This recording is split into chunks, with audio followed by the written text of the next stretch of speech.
슈퍼팀 재판장 주신 말씀을 함께 은혜를 나누십니다. 먼저 신명기 17장 9절에 오늘의 토라포션 말씀을 다 같이 한글로 읽고 또 히브리어로 한번 읽어보도록 하시겠습니다. 레위 사람 제사장과 당시 재판장에게 나아갔으므로 그리하면 그들이 어떻게 판결할지를 가르치리니. 아멘. 히브리어로 한번 읽어보시겠습니다.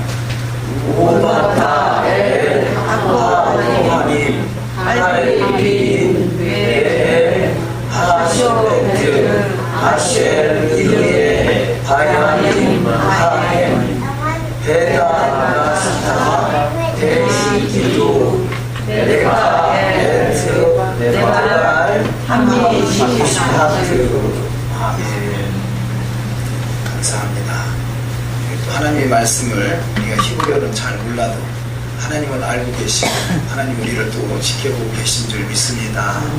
우리가 말씀을 나누고 또 은혜를 나눌 때 하나님의 은혜가 하나님의 영광이 함께 하시는 복된 시간이 되실 줄 믿습니다. 아마 밖에 들어오시면서 보셨을란가 모르겠습니다만 밖에 2층에 딱 올라오면 오른쪽에 벤자민 나무 한 그루가 이렇게 서 있습니다. 그 벤자민 나무에 열매가 이렇게 주렁주렁 열렸어요. 아마 벤자민 나무에 열매 맺힌 거 별로 못 보셨을 거예요. 근데 신기하게도 작년에도 벤자민 나무에 열매가 맺혔는데요, 금년에도 또 열매가 맺혔어요. 저 나무가 제가 개척할 때부터 같이 따라다닌 나무예요. 개척할 때부터 지금까지 저 나무가 벤자민 나무가 2005년도에 개척했으니까 지금 2015년이니까 11년째 저 나무가 저를 따라다니는데, 근데 이제까지 한 번도 나무에 열매가 맺힌 적이 없었어요. 저도 뭐 다른 데서 벤자민 열매를 본 기억도 없는데, 본 적도 없습니다만 작년에도 열매가 맺히고 또 금년에도 열매가 맺혔어요. 열매가 맺히기 쉽지 않은 나무에 열매가 맺혔습니다. 우리가 여호와의 말씀 토라의 열매가 우리가 세상에서는 열매 맺기 쉽지 않은 나무일지라도 열매를 맺듯이 저와 여러분의 신앙의 여정에 열매 맺는 신앙이 다 되실 줄 믿습니다. 어찌 보면요, 기독교는 이 씨앗을 심어서 잎이 나고 꽃이 피고 열매를 맺는 그 열매 맺기까지 기다린다기보다는요, 기독교 관점은 열매만 따먹으려고 해요. 열매만 따먹으려고, 다 된 밥 가서 그냥 홀딱 따먹으려고 해요. 근데 신앙의 여정은 반드시 씨를 뿌리고 가꾸어서 그 열매를 맺혀야 되는 것이에요. 물론 당연히 열매는 중요하죠. 당연히 열매는 중요하지만 그러나 그 과정을 겪지 않고 열매를 따먹으려고 하는 것, 이것을 조금 더 솔직히 표현하면 이게 선악과예요. 나는 아무것도 노력하지 않고 남들이 다 갖고 오는 거 따먹으려는 것이 이게 선악과예요. 그래서 우리는 애시당초에 왜 우리가 기초로 돌아갑니까? 토라로 돌아갑니까? 우리는 처음부터 다시 시작하자는 거지. 처음부터 씨앗부터 다시, 말씀은 씨잖아요. 토라는 씨예요. 토라는 기초입니다. 기초 공사보다 다시 자는 거죠. 우리는 열매만 내일 따먹으려고 하는 것이 아니라 우리는 기초부터 잘 다져서 그야말로 이 아름다운 열매, 복된 열매, 믿음의 열매, 성령의 열매가 주름 맺힐 수 있는 복된 여정이 다 되어야 될 줄 믿습니다. 그야말로 열매만 따먹으려고 하는 사람들이 어떤 사람들이겠어요? 세상에서 보면 사기꾼들이잖아요. 남들이 다 갖고 오는 거 그야말로 도둑질하고 사기쳐서 그걸 따먹으려고 하는 것이 사기꾼의 기질이에요. 그래서 기독교는 어찌 보면요, 사기꾼의 기질이 있어요. 우리가 철저하게 이 토라로 돌아가지 않으면 우리 속에는, 그래서 선악과가 뭐냐, 그냥 열매만 따먹으려고 하는 것이 선악과예요. 그래서 우리는 말씀의 씨가 우리 가운데 뿌려져서 차근차근 한 단계 한 단계부터 열매를 맺어가는 복된 신앙의 여정이 다 되어야 될 줄 믿습니다. 어찌 보면 저 벤자민 나무 열매가 10년을 따라다니니까 있잖아요. 이사도 여러 번 다녔어요. 다닐 때마다 희한하게 저 나무는 이상하게 안 버려졌어요. 저 나무가 우리 집까지 갔다가 다 죽었던 나무예요. 기억이 나는데요. 다 죽어서 이렇게 뚝뚝 부러지잖아요. 벤자민 나무가 죽으면 이게 뚝뚝 부러지잖아요. 다 부러져가지고 몸통만 이렇게 나오는데 어떻게 집에 가서요, 어떻게 해서 살아났는지 모르지만 어떻게 하다 보니까 잎이 나오고 이렇게 자꾸 성장하게 되더라고요. 그래서 이제 풍성해져갖고, 풍성해지니까 여기서 막 진이 나와가지고, 진이 나오니까 이 막 바닥에 떨어지고 코튼에 있고, 그래서 안 되겠다, 이 본래 자리로 돌아가야 되겠다 그래가지고 다시 갖다 놓은 거거든요. 근데 저게 우여곡절을 겪었죠. 근데 그 동안에 열매가 한 번도 없었는데 작년에 처음 풍성하게 열매가 맺히더니 금년에도 또 한 단계 열매가 맺혔어요. 이게 그런 우여곡절을 과정을 겪어서 그런지 비로소 열매가 맺더라고요. 근데 어쨌든 저 나무가 10년 만에 열매를 맺었어요. 우리는 그냥 단번에 열매를 따먹으려고 할 것이 아니라 잘 가꾸어서 풍성한 열매를 참 거둘 때 그것이 참으로 아름다운 열매가 되고 하나님을 감동시키는 열매가 다 되실 줄 믿습니다. 자, 오늘의 말씀, 쇼프팀이죠. 쇼프팀, 재판장. 재판장이라는 말씀입니다만 너무 중요한 말씀이죠. 성경에서 중요하지 않은 말씀은 없겠습니다만 특별히 이번 주에 말씀이 기억해야 될 그런 내용들이 많이 있는 것 같아요. 기억해야 될, 우리가 이 토라를 이야기하다 보면 또 기존 교회하고 말씀이 부딪히는 부분들이 많이 있어요. 근데 오늘 본문에서 그런 부딪히는 부분들을 많이 해소할 수 있는 그런 말씀들이 많이 등장합니다. 그래서 그런 말씀들을 잘 마음에 담아두었다가 어떠한 경우에도 우리는 반드시 말씀으로 승리하시는 복된 여정이 다 되어야 될 줄 믿습니다. 재판장, 그러면 재판장, 결국 우리가 주님의 신부다 그러죠. 주님의 신부. 주님의 신부는 결과론적으로 보면 재판장이에요. 재판장. 주님의 신부 그러면 별로 좀 재판장과 이렇게 뭐 메시지가 잘 안 다가오는 것 같습니다만, 주님의 신부. 이번에 이스라엘 갔을 때 오늘 사모님이 그러시더라고요. 사모님이 주님의 신부는 군화를 신었다 그렇게 표현하는 거예요. 근데 그게 이제 이 아가서에 있는 말씀을 인용해서 하는 말씀인데요. 그래서 주님의 신부들은 드레스를 입잖아요. 그냥 드레스를 입으니까, 흰 드레스를 입으니까 다 곱고 아름답게 보이는데요. 드레스를 살짝 걷어올리면 무슨 신발을 신었다? 군화를 신은 거예요.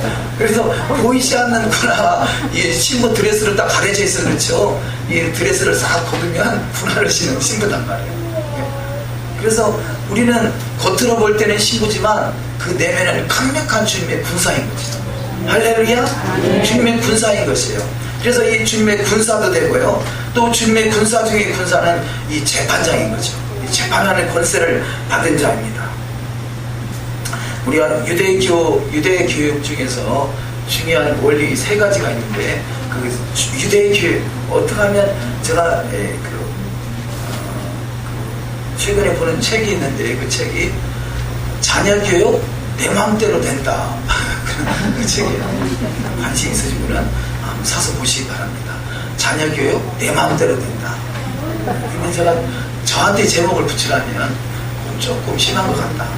자녀 교육 내 마음대로 할 것이 아니라 자녀 교육 주 뜻대로 된다. 하나님 뜻대로 된다. 이렇게 돼야 되겠죠. 근데 이제 그것이 첫째 유대 교육에 대한 내용들을 좋은 내용을 담아놓은 내용인데, 그 유대 교육을 담아놓긴 하지만 히브리적 사고로 담아놓은 거예요. 그러니까 예를 들어 샤밧, 안식일 그러면 여전히 주일을 지키면서 우리는 주일이 안식일이다 그렇게 보고 있는 관점에서 보는 것이죠.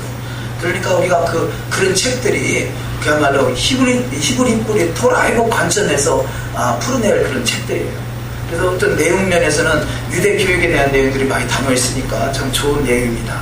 그래서 관심 있는 분은 유대 교육 주 뜻대로 된다 관심 있으시면 한번 책을 보시기 바랍니다. 근데 그 중에서 그 책의 내용 중에서, 책 내용은 아니고 그 책을 추천하신 분이 유대 교육에 대해 크게 세 가지를 꼽는데요. 그 첫 번째가 거룩한 식탁에서의 유대 교육이 시작된다는 거죠.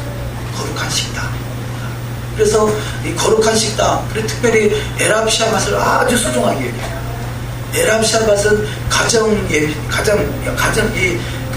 이 샤bat 시작되는 가장 첫 시간을 하나님께 드리는데 그 시간에 가정에서부터 시작된다는 거죠. 그래서 우리는 거룩한 식탁의 공동체를 이루는 것 또한 아주 중요합니다. 그래서 거룩한 식탁, 두 번째는 바미츠바 그래서요, 말씀의 아들, 성인식이라고 그러죠. 성인식. 토라의 아들, 말씀의 아들로 드려지는 그런 예식들이 아주 중요하다는 거죠.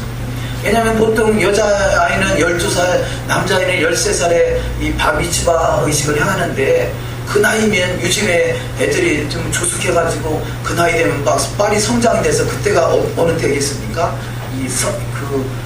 사춘기를 겪을 때잖아요. 그러니까 유대적 관점에서는 사춘기가 없는 거예요. 이미 성인식으로 들어가 버리니까.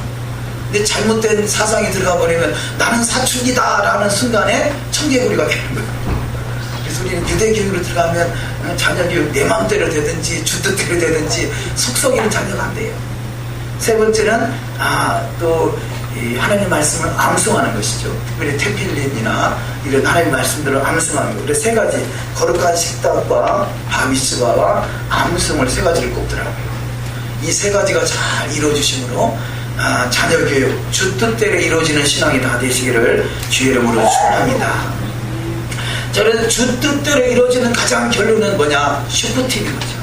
재판장이 되는 것입니다.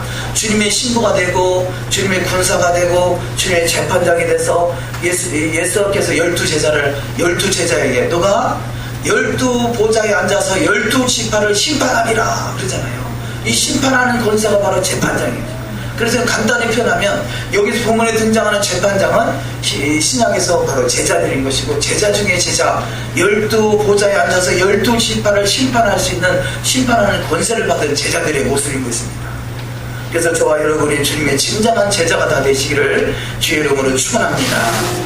먼저 이 재판장에 대한 말씀을 나누기 전에 우리가 지금이 테슈바 회개 기간이죠. 그래서 첫 번째 사실 테슈바 회개하는 시즌이고, 그날은 8월 14일 해지는 시간부터 9월 23일까지 꼭 기억하셨다가 철저히 이 기간 동안에 회개가 이루어져서 그야말로 재판장으로 세워지는 축복이 있어야 될 줄 믿습니다.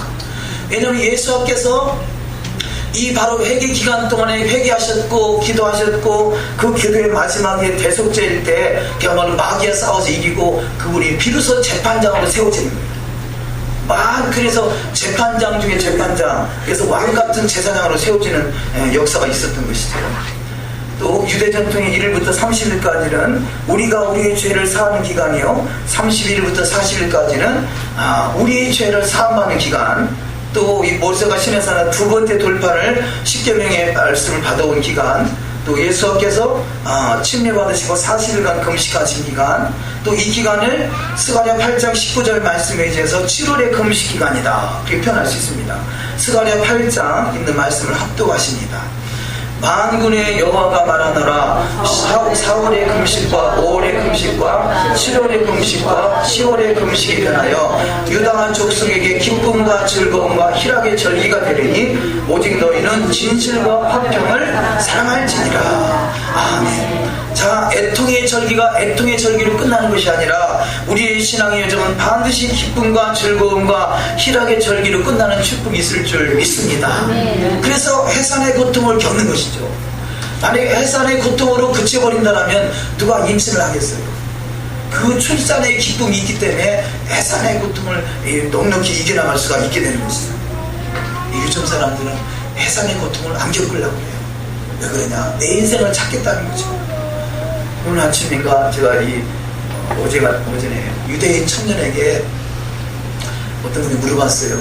왜 이렇게 열심히 공부하고 열심히 토라를 읽고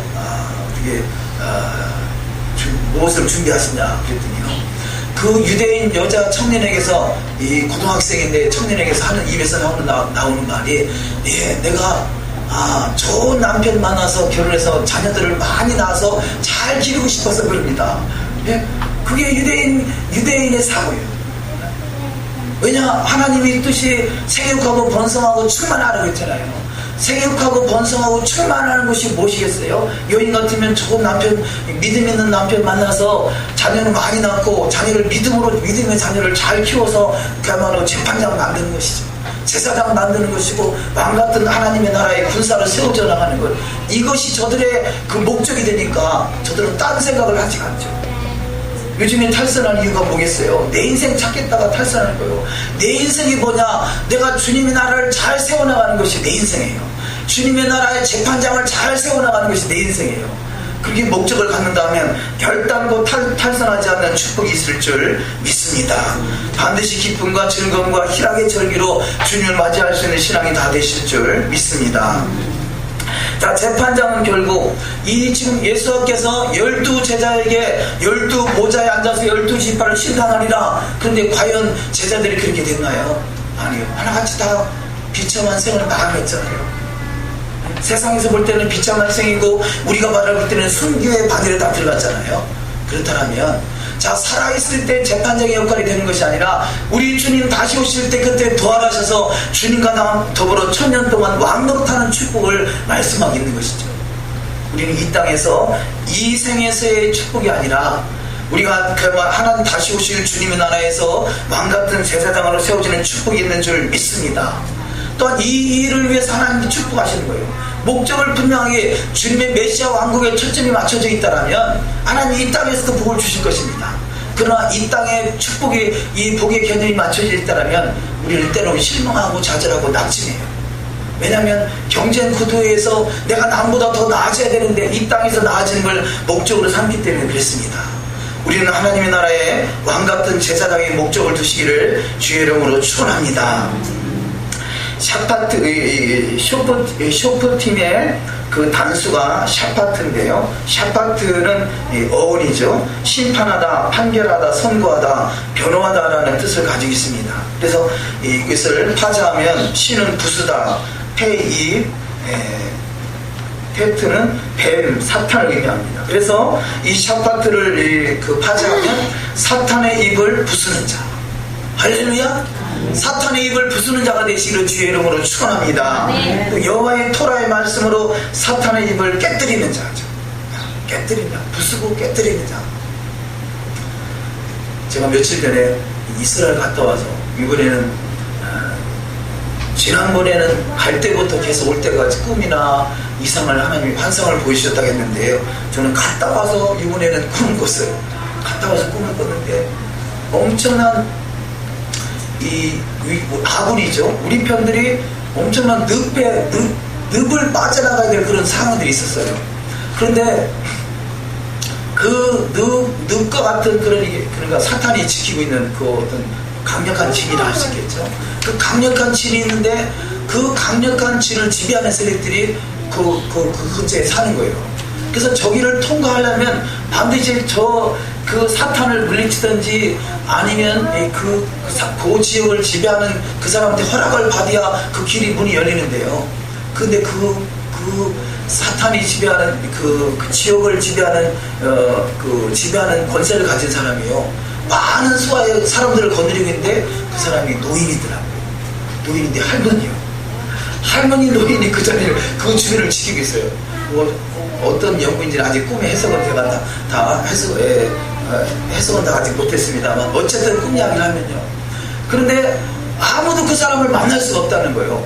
너무 막 초롱석으로 싸져 있어가지고. 근데 어떻게 우여곡절 속에 그분을 만났어요. 사탄에게 쓰임 받으니까 그분이라고 해야 될지. 어쨌든 사람이니까 무이니까 그분은 그분이죠. 근데 그분을 만난대요. 우연찮게 그냥 내 입에서 툭 전도가 나오더라고요. 아니 사탄의 지에 가장 강력한 진 속에 있는 이 우두머리인데요. 비록 할머니 노인이지만 그분에게 갑자기 전도가 나온다고 해서 그냥 뭐 말도 못 붙일 그런 상황이다고 도저히 접근을 못하게 하고 있는 상황인데 우연치 않게 말할 수 있는 기회가 돼서 딱 입에서 딱 나오는 말이 전도하는 말이 딱 믿는 거예요. 그래서 전도하는 말을 딱 들었더니요 이분이 눈이 번쩍 떠지면서 귀가 솔깃해지더라고요. 자, 이 사람이 준비된 사람이구나. 그래가지고 복음을 전했더니 알았다고 그러면서 자기가 길을 열어준다고 그러면서 길을 쫙 터주는 거예요. 할렐루야. 아멘. 뭔가 길이 활짝 열려지는 축복이 있을 줄 믿습니다. 아멘. 자, 여기까지만 이야기하겠습니다만 우리가 이렇게 사탄의 입을 부수는 자, 사탄의 입을 부수고 여호와의 말씀으로 사탄의 입을 깨뜨리는 자죠. 이 샤파테의 두자 쉰과 페는 슈파라는 단어인데 상하게 하다, 깨뜨리다, 으스러뜨리다 라는 뜻을 가지고 있습니다. 우리는 여호와의 말씀을 가지고 사탄의 입을 철저하게 부수는 축복이 있어야 될 줄 믿습니다. 창세기 3장 15절을 합독하십니다. 내가 너로 여자와 원수가 되게 하고 너의 후손도 여자의 후손과 원수가 되게 하리니 여자의 후손은 내 머리를 상하게 할 것이요 너는 그의 발꿈치를 상하게 할 것이니라. 아멘. 자, 여기서 여자의 후손과 여기 그래서 뱀의 여자의 후손은 내 머리를 상하게 할 것이요 너는 그의 발꿈치를 상하게 할 것이나. 그래서 발꿈치를 잡은 자 야곱이죠. 그래서 이 본문 말씀은 야곱과 에서에 대한 이야기입니다. 그러면 이 야곱과 에서에 대한 이야기는 성경 전체에 어울러서 결국 하나님의 나라와 사탄의 나라를 표현하고 있는 것이죠. 그래서 결국은 이 하나님의 나라가 사탄의 머리를 깨뜨리고 머리를 깨뜨리는 역사가 일어날 줄 믿습니다. 그것이 여호와의 말씀인 것이죠. 두 번째 첫 번째 재판장, 두 번째 유사가 나오죠. 재판장과 유사를 세울 것이요 그랬는데, 자, 유사는 다른 말로 서기관, 사무관, 행정장관, 제도 회장, 족장을 표현합니다. 그래서 유사라는 단어, 쇼테르라는 단어를 우리가 파자해 보면 신, 부수다, 테트, 뱀, 사탄, 예시, 머리죠. 그래서 쇼테르는 사탄의 머리를 부수는 자다. 사탄의 머리. 그러니까 재판장과 유사는 항상 따라다닙니다. 재판장이 있는 곳에는 재판하는 기록을, 유사는 이 서기관은 기록하는 것이죠. 그 기록하는 자인데 이 재판관과 유사는 항상 따라다니면서 항상 사역을 같이 하는 것을 볼 수 있습니다. 이 재판장과 유사가 서서 재판하는 장소가 어디냐면 성문이에요. 성문. 그래서 성문에는 재판장과 함께 유사가 세워지고 또 성문에 공식적으로 그 모든 행위들이 기록되고 또 정확하게 다 기록을 합니다. 또 이 모든 것이 그래서 행위대로 기록한다 그러죠. 행위록이라 그러죠.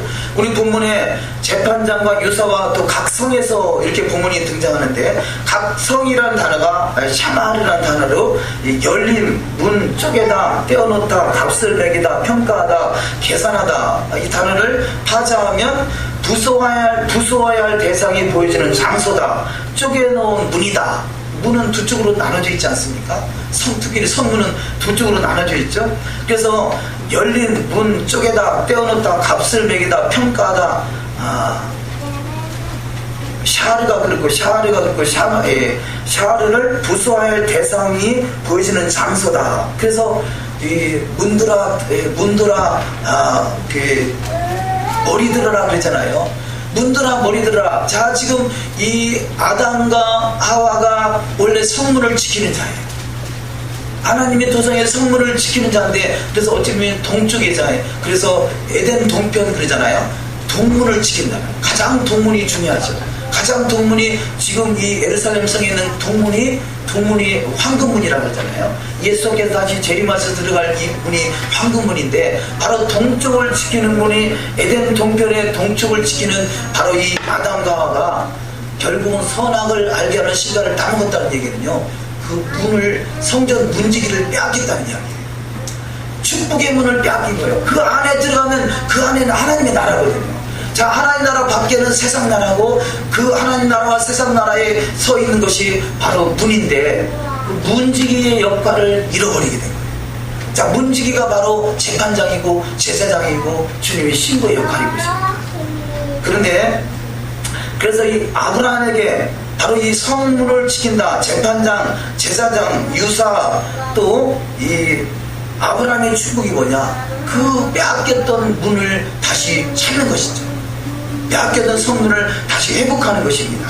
그래서 첫 번째, 믿음의 조상 아브라함에게 주신 축복은 대적의 성문을 차지하는 것이다. 창세기 22장 17절 합독하십니다. 내가 네게 큰 복을 주고 내 씨가 크게 번성하여 하늘의 별과 같고 바닷가의 모래와 같게 하리니 내 씨가 그 대적의 성문을 차지하리라. 아멘. 자, 아브라함이 어떻게 믿음의 조상이냐? 잃어버렸던 대적의 성문을 차지하는 축복이 있게 된 것입니다. 아담이 빼앗겼던 그 성문을 차지하는 축복이 바로 믿음의 조상 아브라함에게 있었던 것이고, 그래서 믿음의 후손들은 바로 대적의 성문을 차지해서 그 성문을 지키는 자죠. 그래서 재판장은 그만큼 큰 권세가 있어요. 세상문과 천국문의 입구에 서서 바로 천국문이 들여들 수 있는 복된 자가 바로 재판장인 것입니다. 두 번째, 신부인 리브가와 그 후손에게 원수의 성문을 얻게 하십니다. 창세기 24장 60절 합독하십니다. 리브가에게 축복하여 가로되 우리 누이여 너는 천만인의 어미가 될지어다. 내 씨로 그 원수의 성문을 얻게 할지어다. 아멘. 자, 리브가에게 어떤 축복입니까? 천만인의 어미가 되는데 내 씨로 말미암아 원수의 성문을 얻게 된다. 이만은 원수의 성문 재판장이 되고 제사장이 되고 그가 주님의 신부가 된다는 말씀을 하게 되죠. 리브가가 신부잖아요. 세 번째, 예사의 신부는 반드시 재판장이 되어 원수의 성문을 취해야 합니다. 창세기 24장 똑같은 말씀이죠. 그래서 똑같은 말씀입니다. 다른 버전으로 한번 읽어보십니다. 리브가에게 복을 빌어주었다. 누이야 너는 옥조 창생의 어머니가 되어라. 내 후손은 원수들의 성문을 부수고 그 성문을 빼앗아라. 아멘. 우리가 아브라함의 후손이고 이삭의 후손이고 야곱의 후손이고 이스라엘의 후손인 사실을 믿는다면 우리는 옥조 창성의 원수들의 성문을 부수고 그 성을 빼앗는 자가 되어야 돼요. 그래서 우리는 반드시 그 성문을 부수고 성문을 빼앗고 성전 문지기가 되는 것이 바로 재판장이고 제사장인 것입니다. 시편 87편 2절 이하 말씀을 합독하십니다. 여호와께서 야곱의 모든 거처보다 시온의 문들을 사랑하시는도다. 감사함으로 그 문에 들어가며 찬송함으로 그의 궁전에 들어가서 그에게 감사하며 그 이름을 숭축할지어다. 내게 의의 문들을 열지어다. 내가 그리로 들어가서 여호와께 감사하리로다. 이는 여호와의 문이라 의인들이 그리로 들어가리로다. 여호와여 내 입에 파수꾼을 세우시고 내 입술의 문을 지키소서. 다 문이잖아요. 성문도 문이고 내 입술의 문도 성문이에요. 내 안에는 성전이잖아요. 그러니까 성전에 들어갈 수 있는 유일한 통로가 입이단 말이에요. 입. 그래서 우리는 하나님의 말씀을 늘 주야로 묵상하는 것을 읊조리는 것이라고 했잖아요. 주야로 읊조리고 그 가운데 기록하는 것을 지켜야 하는 것이 내 성문을 지키는 거예요. 성문을 잘 지키시기를 주의 이름으로 축원합니다. 원수의 문은 다 파쇄시키시고 하나님의 말씀의 문으로 우리는 세워나가야 됩니다. 그래서 이 성문이 얼마나 중요한지를 알기 때문에 다윗은 그것을 내가 성전 문지기라도 줬사오니 이렇게 말하는 것입니다. 시편 84편 10절을 합독하십니다.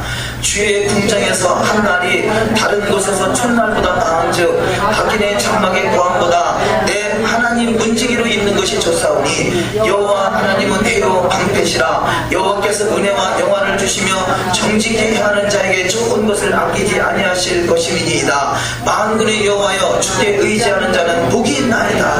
아멘. 다윗이 그 성전 문지기가 얼마나 큰가. 그야말로 육신의 성전 문을 표현하는 것이 아니라 하나님의 나라 도성을 말하는 것이죠. 내 하나님 문지기로 있는 것이 좋사오니. 문지기, 하나님의 성문을 잘 지키는 복된 자가 다 되시기를 주의 이름으로 축원합니다. 자, 두 번째 말씀, 왕의 사명. 자, 예수께서 재판장으로 세워지시기도 하시고요. 그 40일간 테스바의 기간을 마쳤더니 재판장을 세워지잖아요. 철저히 회개하고 회개에 합당한 열매를 맺었더니 재판장으로 세워지는 축복이 다 있으실 줄 믿습니다. 두 번째, 왕의 사명인데 또한 예수께서는 왕이시잖아요. 또한 저와 여러분을 왕으로 세우기를 원하세요. 그분은 왕 중의 왕이시고 만왕의 왕이시고 우리를 새끼 왕으로 세우기를 원하십니다. 네? 왕이 되시기를 주의 이름으로 축원합니다. 그런데 이 말씀도 또 너무 중요해요. 이 본문에 나오는 이 지금 신명기 17장에 나오는 왕의 명령을 이 오늘날의 교회가 제대로 수행하지 못해서 문제예요. 오늘날 교회뿐이 아니라 바로 이 신명기 17장에 있는 말씀을 제대로 이해하지 못한 유대인들이 결국은 이 왕의 명령을 저버리게 되고요. 왕의 사명을 잃어버리게 되고 그 유대인을 동일하게 본받았던 카톨릭이 동일하게 그랬고요. 마찬가지로 개신교도 마찬가지입니다. 그래서 이 잃어버렸던 말씀들이 온전히 회복돼야 돼요. 왕의 명령이 무엇이냐? 첫 번째는 율법적을 등사하여 그 가운데 기록한 것을 행하면서 이 말씀을 가지고 백성을 다스리고 재판하는 겁니다. 근데 이 말씀을 가지고 그 말씀의 권세 앞에 하나님께서 어떤 또 권세를 주시느냐. 자, 율법책을 등사해 그 가운데 기록함을 지켜 행하는 재판장의 권세를 주시기도 하고요. 너희들의 말을 듣지 않으면 다 죽이라는 거예요. 죽이는 권세를 받았어요. 그런데 우리가 유대교 관점에서 보면요, 나름대로 말씀을 잘 지키겠다고 하는 것이지만 탈무드나 미드라시나 미시나나 이런 것을 만들어 놓고 이런 것으로 너무 치우치다 보니까 그것이 다 무조건 나쁘다는 뜻은 아니에요.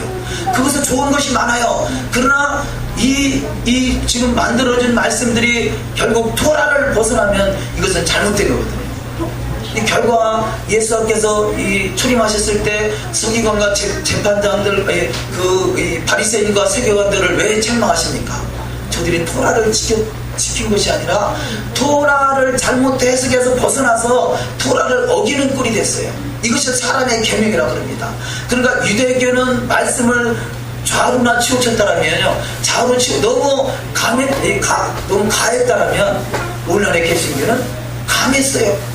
저들이 너무 가했더니 우리는 그러면 안 된다 하고 돌아와야 된다 하면서 돌아가는 게 아니라 강했단 말이에요. 토라를 빼버렸단 말이에요. 이 또한 문제가 되는 거죠. 성경은 가하거나 강하면 안 되는 것이에요.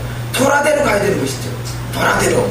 그래서 우리는 토라대로 회복되는 신앙, 그 토라의 의미를, 진정한 의미를 깨달아서 온전히 회복되는 신앙이 다 되어야 될 줄 믿습니다.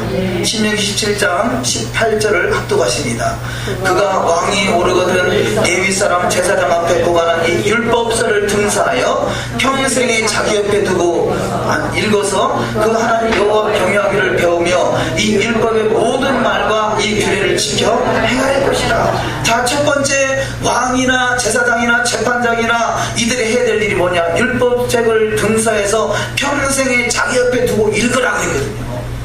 근데 오늘날에 이 이스라엘의 토라학교가 예시바가 몇 개 있다고 그랬죠?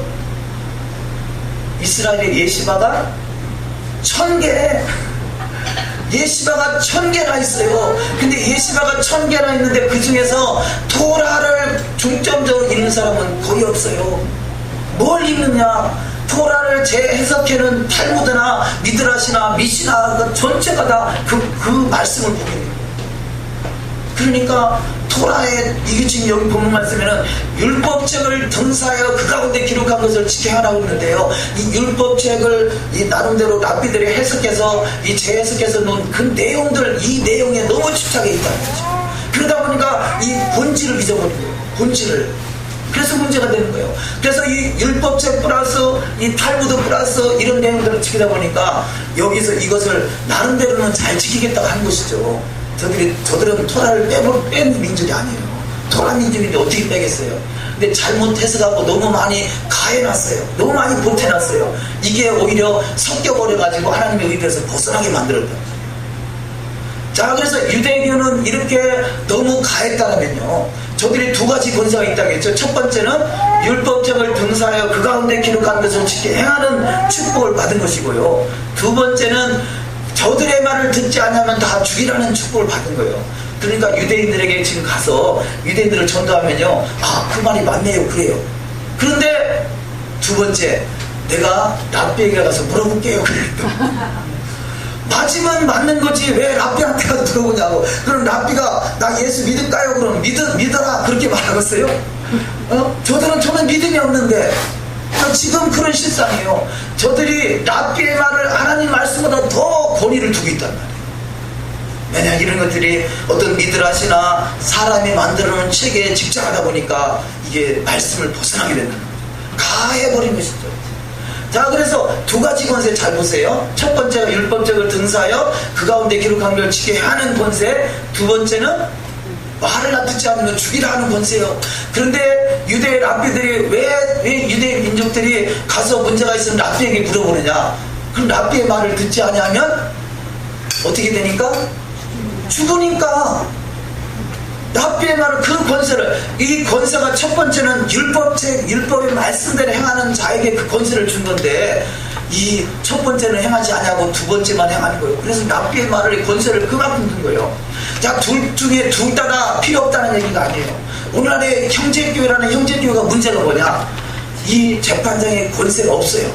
다 자기식을 다 똑같은 동등하게 취급하다 보니까 권위가 없어져 버립니다. 이게 문제지만 여긴 또 뭐가 문제냐, 여기는 또 율법적을 등사해 그 가운데 기록함을 지켜 행하지 않는 것이 벗어난 것이 문제고요.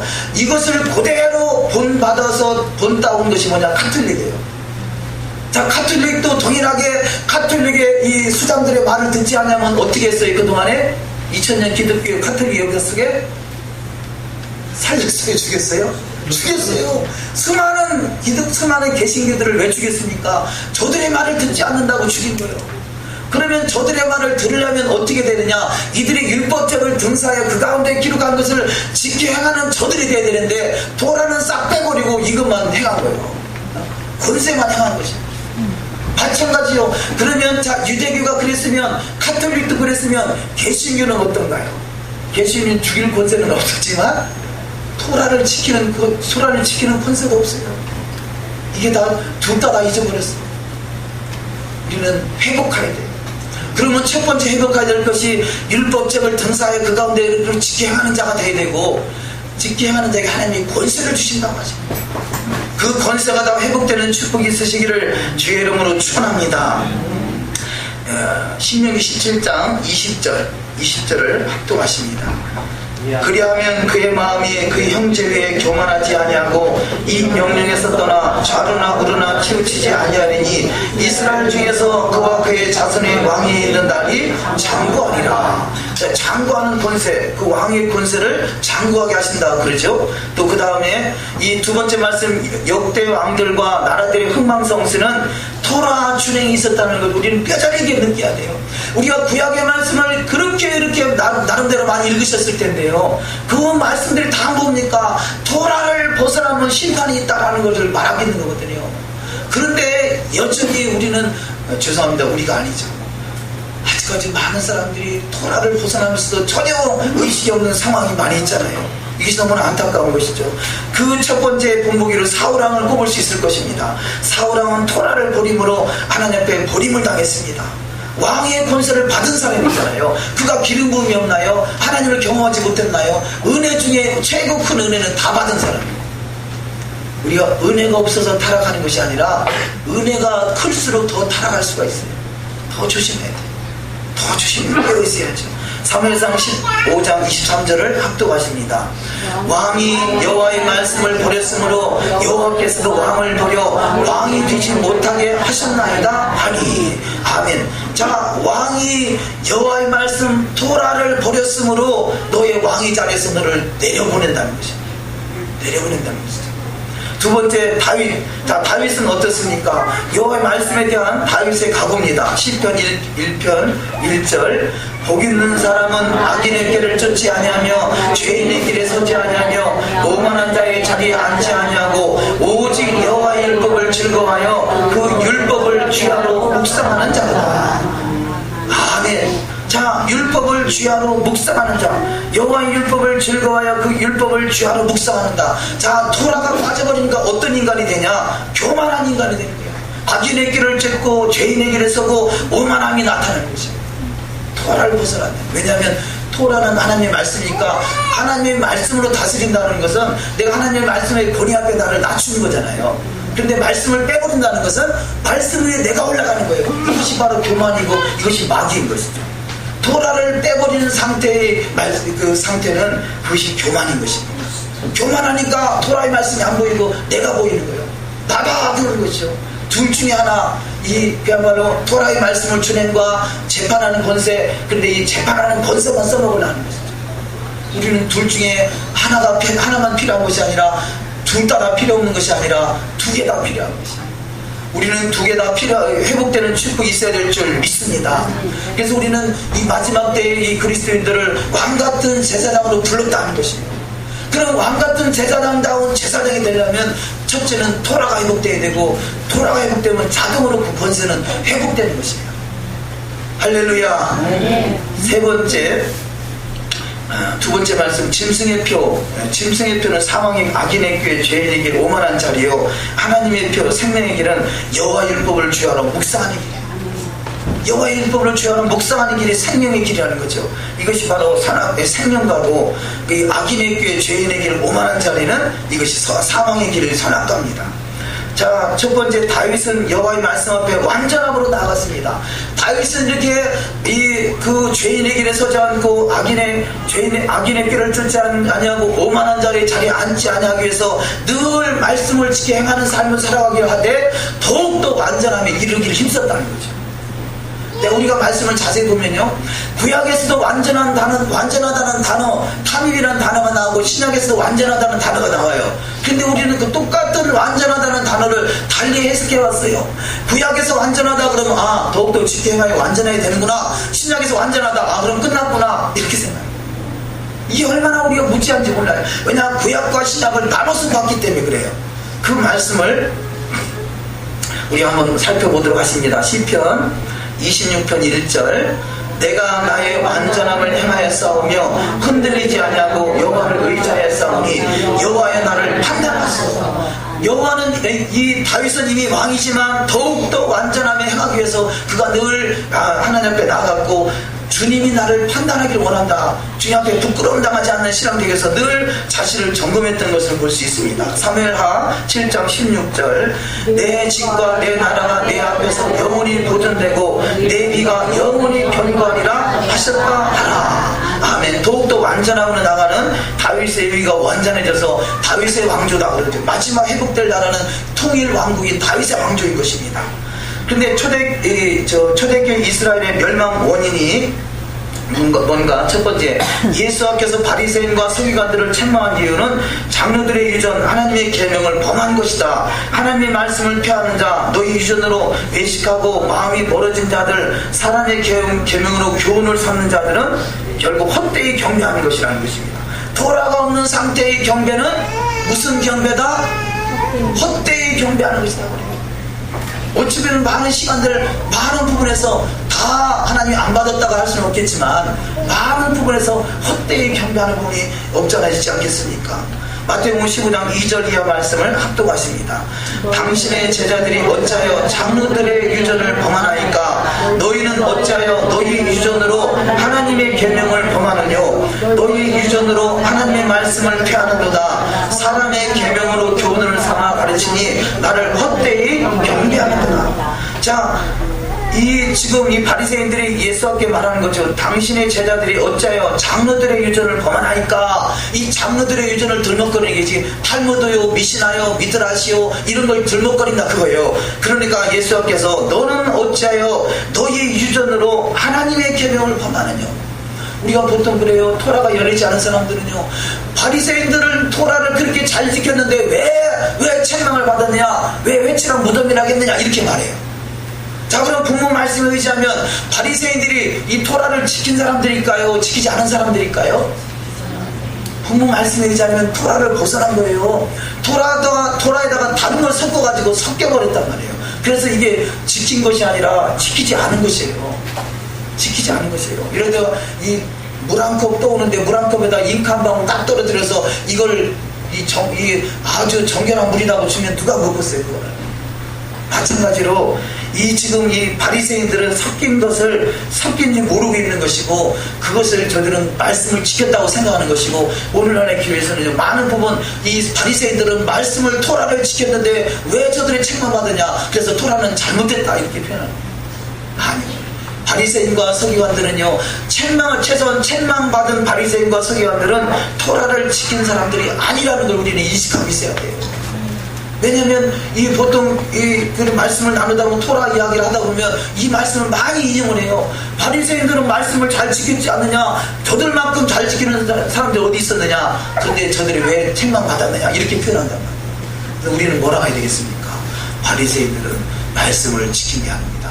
말씀을 온전히 지킨 게 아닙니다. 순수한 말씀, 정결한 말씀을 지킨 게 아니라 너무나 섞여 있습니다. 이것을 우리가 섞인 것을 구별하지 않으면 우리도 마찬가지로 망합니다. 이렇게 표현되어야 된다는 것이죠.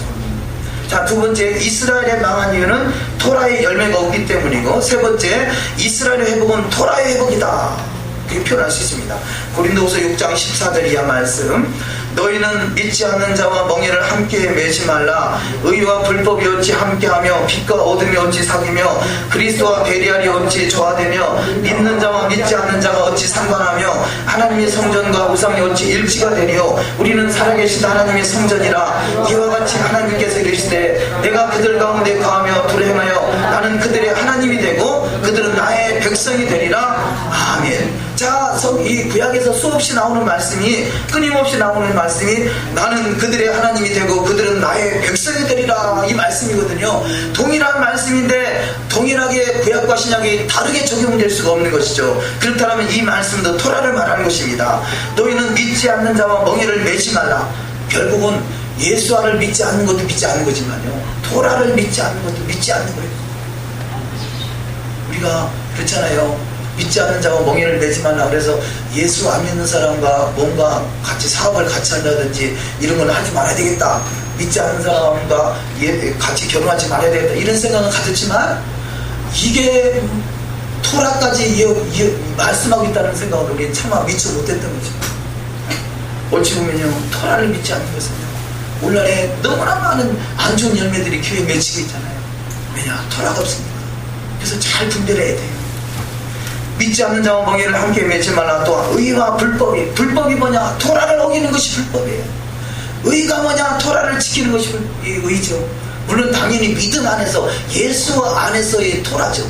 예수와가 빠지면 아무것도 아닌 것이고, 예수와 안에서 불법자가 있고 의를 행하는 자가 있는데 바로 토라를 지키는 것이 의고, 불법을 행하는 것이 토라를 어기는 것이고, 또 빛과 어둠이 뭐냐? 섞인 것이 어둠이에요. 에랍 샤밧 그러잖아요. 에랍이나 아랍이나 같은 단어예요. 그러면 에랍이 뭐냐? 에랍은 섞였다는 거죠. 어둡다는 거잖아요. 에랍은 저녁이잖아요. 저녁이 에랍이잖아요. 저녁이 어두워요, 환해요? 저녁은 어둡잖아요. 그래서 에랍 그러는 거예요. 그 말이 아랍이라는 뜻이에요. 우리 인생이 아랍 같은 인생이 복헬 톱으로 마친다. 그래서 에랍 토브, 복헬 토브. 에랍이 저녁이고 섞였다는 거, 어둡다는 거죠. 어둠, 그러니까 똑같은 그리스도 안에 있지만 빛에 있는 자가 있고 어둠에 속한 자가 있어요. 세상에 지금 빠져 있으면 어둠에 속한 자예요.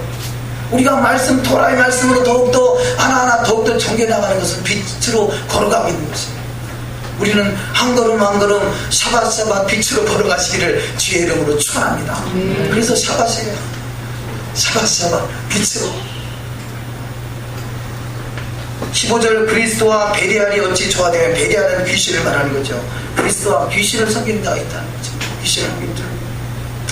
믿는 자와 믿지 않는 자가 어찌 상관하며 하나님의 성전과 우상이 어찌 일치가 되려. 하나님의 성전은 거룩한 것이요, 우상은 우리가 믿는다 하면서 우상덩어리가 있을 수 있다는 거죠.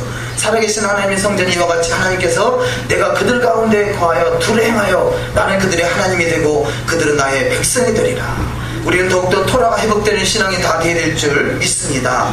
자, 여호와 입에서 나온 말씀 토라는 왕으로 세우기에 완전하다, 이렇게 말하고 있어요. 시편 19편 7절 이하 말씀을 합독하십니다.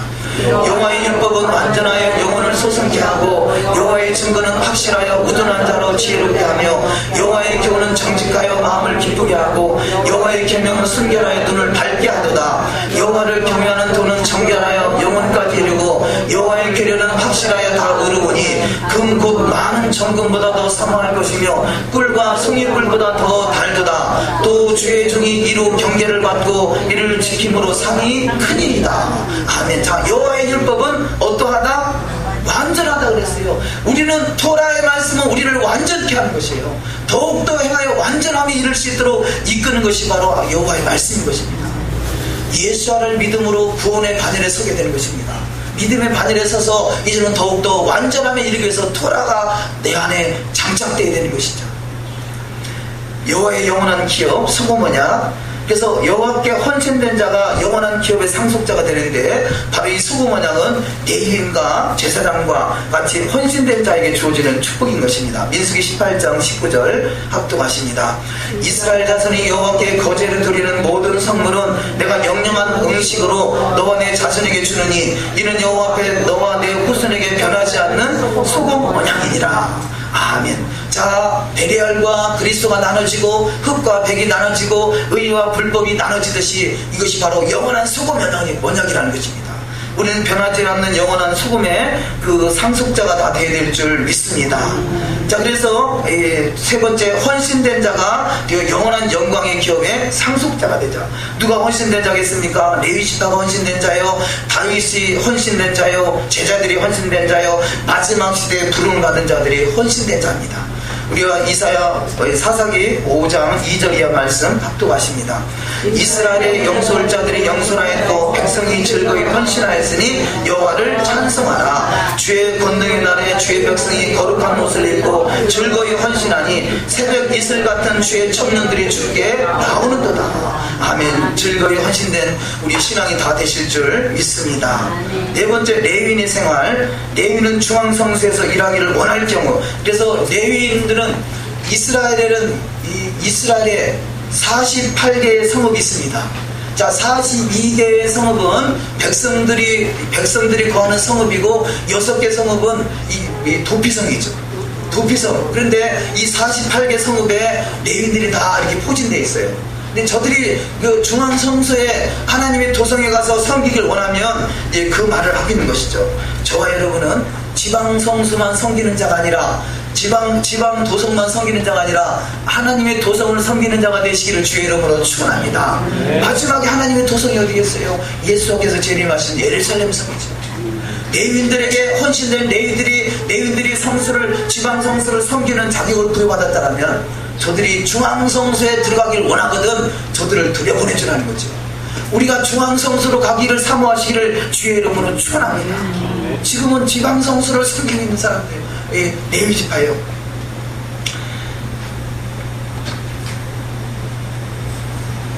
세 번째 말씀, 너는 내 하나님 여호와 앞에서 완전하라. 이 완전하다라는 단어가 탐임이라는 단어인데요, 우리가 조금 전에 완전이라는 말씀을 봤습니다만요, 창세기 6장 9절 합독하십니다. 노아는 의인이요 당세 완전한 자라. 자, 노아의 7 식구만이 그들의 이 방주에 탔는데, 구원의 방주에 탔는데 저들은 더욱더 행하여 완전함으로 나갔던 자들인 것이죠.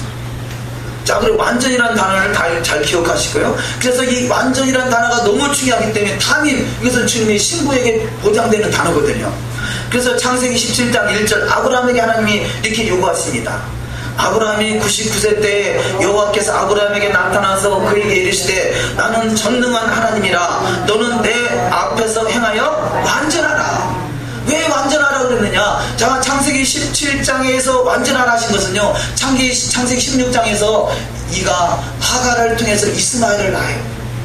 그러니까 불완전하다는 거죠. 너는 그 믿음 갖고는 아직 그 재판장으로 하나님 나라 도성에서 메시아 왕국에 들어갈 수 있는 믿음이 안 된다. 너 믿음의 조상을 세워지기는 아직 부족하다. 그러니까 너는 내 앞에서 더욱더 완전하라. 그리고 말씀하시면서요, 이 창세기 17장에서 근데 너에게 이제는 그냥은 안 되겠다. 증표를 내놔라. 그래가지고요, 할례를 행하게 하는 거예요. 사도 바울이 그가 깨닫기 전에는, 은혜 받기 전에는 그가 예수를 믿는 사람들을 핍박했던 자잖아요. 그러니까 그에게 하나님이 증표를 요구했어요. 그래서 사도 바울에게도 증표가 있어요. 그래서 사도 바울이 뭐라고 고백합니까? 나는 내 안에 예수의 흔적을 가졌노라 그러잖아요. 예수의 흔적, 이게 증표. 우리가 신앙생활하다 벽길로 가면 두들겨 맞아가지고 나름대로 째든지 아니면 뭐가 어디 부러졌든지 아니면 사업에 실패를 당했든지 그런 표징이 증표가 있잖아요.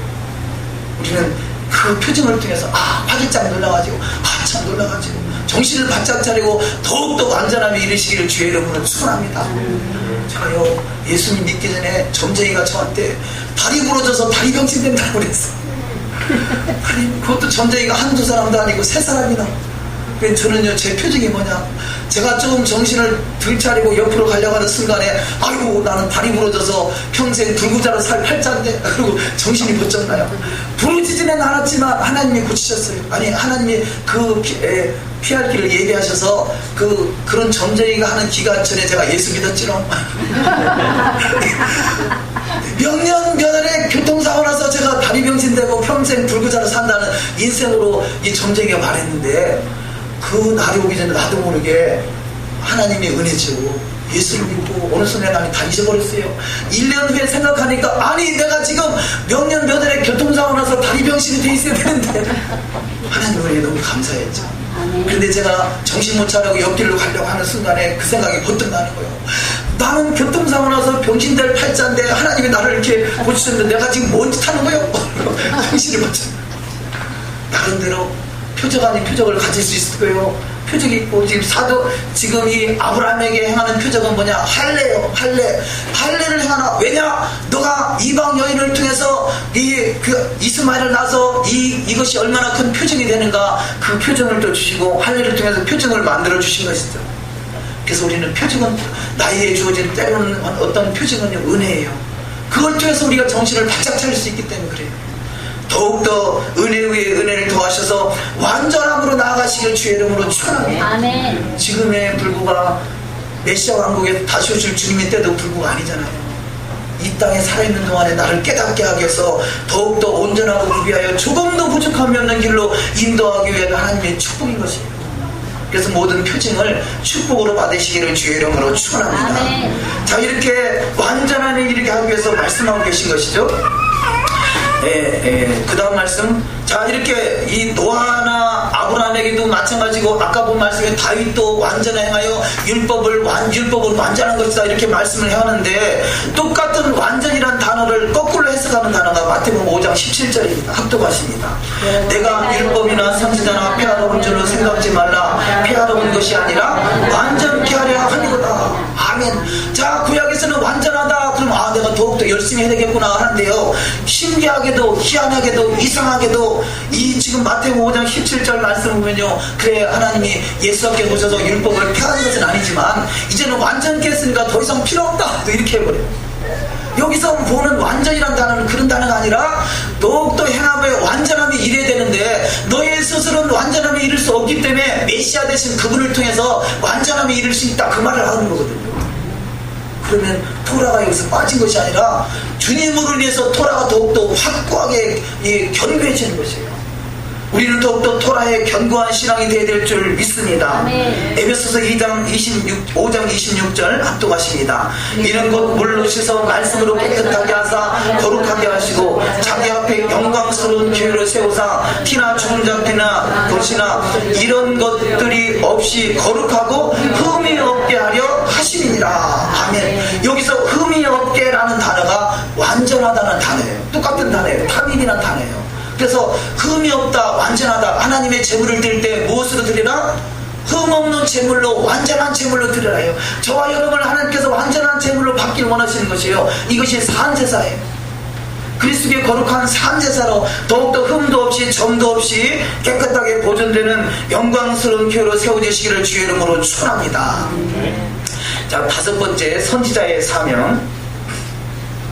여기서 하고자 하는 말씀의 의도는 모세가 나와 같은 선지자를 세워달라고 이렇게 말을 해요. 근데 사도행전 3장에 가서 바로 예수께서 바로 모세가 말했던 그 선지자가 바로 예수와 그분이다 라는 말씀을 하고 있는 거거든요. 그렇다면 자, 모세가 그 당시에 나와 같은 선지자를 세울 때는 더 이상 토라가 필요 없는 세상을 만들어주세요, 그런 의도로 했을까요? 아니요. 모세는 자기가 스스로 부족한 걸 알았어요. 내가 백성들을 인도하는 데 있어서 토라의 말씀으로 완전하게 지도하지 못하는 안타까움을 스스로 깨닫고 나와 같은 선지자를 통해서 더욱더 완전함을 이룰 수 있도록, 토라의 완전함을 이룰 수 있도록 나와 같은 선지자를 다시 세워달라 그래요. 그래서 모세 시대부터 예수와 이전까지는 모세와 같은 선지자가 없었다고 그래요. 근데 바로 예수께서 바로 모세와 같은 선지자요, 모세는 땅에서 낳은 사람이 세워졌지만 예수는 하늘로부터 낳은 분이에요. 그래서 더욱더 완전함을 이루신 것이죠. 자, 모세를 통한 제사는 아론의 반차의 제사지만 이 예수께서 이루시는 완전한 제사는 멜기세덱의 반차를 통해서 이루는 완전한 제사인 것입니다. 사도행전 3장 22절 합독하십니다. 모세가 말하되 주 하나님이 너희를 위하여 너희 형제 가운데서 나 같은 선지자 하나를 세울 것이니 너희가 무엇이든지 그의 모든 말을 들을 것이라. 아멘. 예수의 말씀, 여호와의 말씀을 잘 듣는 복된 자가 다 되실 줄 믿습니다. 요한복음 7장 16절 이하 말씀, 이 말씀은 예수께서 하신 말씀이 결단코 내가 자유로 말하지 않고 여호와께서 하신 말씀만 한다, 그 말씀이에요. 요한복음 7장 16절 이하 말씀, 예수께서 대답하여 받았을 때 내 교훈은 내 것이 아니요 나를 보내신 이의 것이니라. 내가 내 자유로 말한 것이 아니요 나를 보내신 아버지께서 나의 말한 것과 이를 것을 친히 명령하여 주셨으니 나는 아버지께서 내게 주신 말씀들을 저에게 주었사오며 저희는 이것을 받고 내가 아버지께로부터 나온 줄을 참으로 아오며 아버지께서 나를 보내신 줄도 믿었사옵나이다. 아멘. 자, 첫 번째, 내 교훈은 내 것이 아니요 나를 보내신 이의 것이다. 나는 자유로 말하지 않고 나를 보내신 아버지의 말씀을 대언하는 것이다. 나는 아버지께서 내게 주신 말씀들을 너희에게도 준다, 이렇게 말하고 있잖아요. 그러면 아버지께서 하신 말씀이 이 토라의 말씀을 예수께서 가지고 그 말씀을 동일하게 저와 여러분에게 전해주었고 동일하게 우리는 실천할 수 있는 의무가 있다는 것이죠. 자, 이 말씀대로 우리가 잘 믿으셔서 이 구약의 여호와의 말씀과 신약의 예수의 말씀이 다른 말씀이 아니라 같은 말씀이라는 것을 잘 인식하시고 어떤 사람을 만나도 잘 이끄실 수 있는, 옳은 대로 이끌 수 있는 복된 여정이 다 되실 줄 믿습니다. 자, 여섯 번째, 눈은 눈으로 이는 이로, 이 말씀도 간단하게 표현하고 넘어가겠습니다. 우리는 보통 그럽니다. 구약에서는 눈은 눈으로 이는 이로, 그런데 신약에서는 예수님이 모든 사람을 다 용서하시고 이 가늠한 여인도 돌에 맞아 죽을 가늠한 여인도 용서하지 않느냐, 그런데 왜 이 구약의 말씀과 신약의 말씀이 같다고 하느냐, 이렇게 표현을 해요. 자, 그러면 자, 구약의 말씀과 신약의 말씀이 어떻게 적용되느냐, 예수와의 두 가지의 성품을 아셔야 돼요. 예수께서는 두 가지 성품이 있습니다. 첫 번째는 양의 성품이 있고요, 두 번째는 사자의 성품이 있어요. 유다의 사자로 오셨고 어린 양으로 오셨어요. 출임하실 예수와는 어린 양으로 오셨어요. 다시 오실 예수와는 유다의 사자로 오셔요. 사자는 심판자입니다. 그럼 어린 양은 바로 구원자입니다. 그래서 출임하실 예수와 때부터 재림하실 그때까지는 구원의 여정이에요. 그래서 오래 참고 기다리는 거예요. 자, 심판이 없어진 것이 아니라 이는 이로 눈은 눈이, 그 심판이 없어진 것이 아니라 그때까지 오래 참고 기다려서 이때까지도 깨닫지 못하면 주님 다시 오실 때는 심판으로 다가오는 것이죠. 그 적용의 시기가 길어지는 것 뿐이죠, 그 토라의 말씀이 변한 게 아니라는 것을 우리는 잘 이해하셔서 깨닫는 은혜가 있어야 될 줄 믿습니다. 그런데 이 토라의 말씀을 우리가 적용해서 우리가 심판하려고 하면 이 또한 이 하나님의 말씀을 거역되는 것이다, 그렇게 표현하고 있습니다. 야고보서 4장 12절 합독하십니다. 입법자와 재판자는 오직 하나이시니 너희 구원하기도 하시며 멸하기도 하시느니라. 너는 누구가 내 이웃을 판단하느냐. 우리는 판단할 수 있는 자격이 없어요. 우리는 그냥 어제 새벽에 드린 말씀 같은데 우리는 딱 한 가지 단어, 사랑밖에 난 몰라요. 할렐루야. 우리 한번 표현해 볼까요? 시작. 사랑밖에 난 몰라요. 우리는 사랑만 해야 돼요. 판단하고 정죄하는 것은 이것은 마귀의 속성이에요. 우리는 주님의 사랑으로 사랑하시는 복된 자가 되시기를 주의 이름으로 축원합니다. 우리 옆에 분한테 한번 고백하실까요? 사랑합니다. 사랑합니다. 사랑합니다. 사랑밖에 난 몰라요. 할렐루야. 감사합니다. 일곱 번째, 할 수만 있으면, 자, 이 할 수만 있으면 화평을 전하라, 그 말씀입니다. 이 할 수만 있으면 화평, 평화라, 그 말씀이 돼요. 자, 이스라엘이 가나안 땅에 들어가기 전까지 많은 족속들을 만나는데, 가나안 땅에 들어가기 전까지 족속을 만날 때는 먼저 가서 할 수만 있으면 화평을 청하라는 거죠. 내가 너희가 화평하기를 원한다. 그런데 가나안 땅에 들어가서는 가나안 땅에 있는 일곱 족속은 무조건 다 멸하라는 거예요. 그럼 이 차이가 뭐냐? 우리가 세상에 있을 때는요, 할 수만 있으면 세상과 화평하는 자가 돼요. 그래서 예수께서 나가서 전도하는 것이 너희가 평안을 전하라는 것이죠. 평안을 전하요. 그러나 내 안에는 할 수만 있으면 화평하는 게 아니라 내 안에 있는 가난을 다 몰아내야 됩니다. 왜냐하면 내 안에는 성전이니까. 자, 하나님의 도성 안에는 성전이기 때문에 하나님의 도성 안에 있는 이 섞여 있는 것들은 다 망할 수밖에, 쫓겨날 수밖에, 죽을 수밖에 없어요. 그러나 도성 밖에서는 할 수만 있으면 평화해서 저들을 평화로 초청해야 되는 것이죠. 그래서 그 말씀을 마태복음 10장 12절 합독하십니다. 또 그 집에 들어가면서 평안하기를 빌라. 그 집이 이에 합당하면 너의 빈 평안이 거기 임할 것이요 만일 합당치 아니하면 그 평안이 너에게 돌아올 것이니라. 아멘. 평안을 구하는데 그 평안을 받아들이면 저들도 화평한 자가 되지만 평안을 받아들이지 않으면 오히려 나한테 그것이 축복으로 돌아온다는 것이죠. 결국은 하나님의 권세 앞에 도전하는 것은 다 망하잖아요. 그래서 평안함을 먼저 구해서 평안함이 들어가면 저들도 평안함을 얻을 수 있는 그러면 샬롬이 이루어지는 나라가 되지만 받아들이지 않으면 저들은 결국 망한다는 거죠. 그러면 어떻게 되겠습니까? 그럼 내 땅이 되는 거예요. 이 권세가 저와 여러분에게 주어지는 축복이 있을 줄 믿습니다. 두 번째, 가나안 천국은 거룩한 자가 들어갈 수 있습니다. 그래서 그 가나안 천국에는 거룩함에 이르게서 완전함에 이른 자가 들어가기 때문에 그 완전하지 못한 것을 다 쫓겨나고 망한다는 것이죠. 신명기 20장 16절 이하 말씀. 오직 내 하나님 여호와께서 내게 기업으로 주시는 이 민족들의 성읍에서는 호흡 있는 자를 하나도 살리지 말지니 이는 그들이 그 신들에게 행하는 모든 가증한 일로 너에게 가르쳐 본받게 하여 너희로 너희 하나님 여호와께 범죄케 할까 함이니라. 아멘. 자, 기업으로 주시는 이 민족들의 성읍에서는 호흡 있는 자를 하나도 살리지 말지니 그러잖아요. 어찌 보면 하나님 이렇게 매정하실까? 어떻게 하나도 살리지 말고 다 죽이느냐. 그런데요, 다른 말씀에 보면은 저들의 죄악이 관영이기 때문에 망하는 것이지 하나님이 매몰차게 다 죽이는 것이 아니라는 것이죠. 그냥 죄악이 관영되기를 오래 참고 기다리는 것이에요. 출임하실 예수 때보다 재림하실 예수 때까지 오래 참고 기다리는 것이고 그때 죄악이 관영된 자는 망할 수밖에 없습니다. 이번에 이스라엘 갔을 때 이스라엘 가면 이 베들레헴 그 근처에 장막을 쫙 높은 이 분리장벽을 다 해놨는데요. 베들레헴 안에는 그야말로 특별히 이제 문제 있는 사람들이 있기 때문에 이게 장벽을 쳐놓고 아주 경비가 철저해요.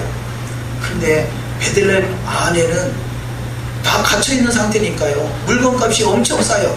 근데 처음에 모르고 이제 갔는데 알았으면 거기 가서 물건을 좀 살 텐데, 네, 혹시 이스라엘 가보다가 베들레헴에 가면 싸요. 네, 베들레헴 지역에는 이 지금 팔레스타인이나 그 이방인들이 많이 사는 거죠. 유대의 관점에서 볼 때 이방인인 것이죠. 자, 그런데 그거 참 불쌍하더라고, 안타깝더라고. 장벽을 이렇게 쳐져 있으니까. 그런데 하나님의 의도대로 한다면 결국 가나안 땅에서는 그야말로 섞여 있는 무리들은 다 망하고 쫓겨나고 망한다는 것이죠. 우리가 다 주님 다시 오실 때를 사모하고 기다리는 것도 중요하지만 그 전에 우리 속에 있는 불법이 철저히 제거되는 축복이 있어야 될 줄 믿습니다. 그래서 더욱더 주님 앞에 행하여 완전함에 이르시기를 주의 이름으로 축원합니다. 기도하십니다.